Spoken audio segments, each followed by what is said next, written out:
evening, children. Tonight is the first night of Hanukkah. Did you light the menorah yet? Why not? Why do we light the menorah? How come there's room for so many candles? Why is that one apart from the others? I see you have many questions. How about I read you a story first?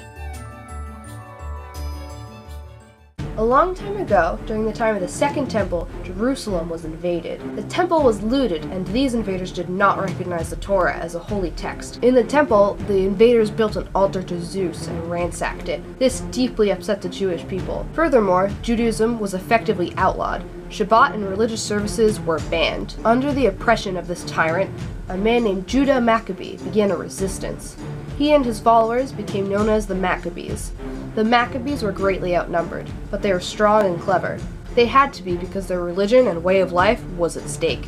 After 2 great military victories against all odds, the Maccabees won. The invaders fled Jerusalem. Their temple, however, was not in good shape. All traces of the altar to Zeus were removed, but there was not much left after the looting and fighting. The Maccabees were losing hope for their temple and that it could be fully restored. Every Jewish temple has the Ner Tamid, an eternal light that must always be lit. The first thing the Maccabees did during the rededication of the temple was relight it, but when they did, they realized they only had enough oil to keep it lit for 1 day. They could get more, but it would take 8 days for it to arrive. The Maccabees decided to light the eternal light anyway, expecting it to burn out by the next day. To their amazement, however, the Ner Tamid stayed lit all 8 days.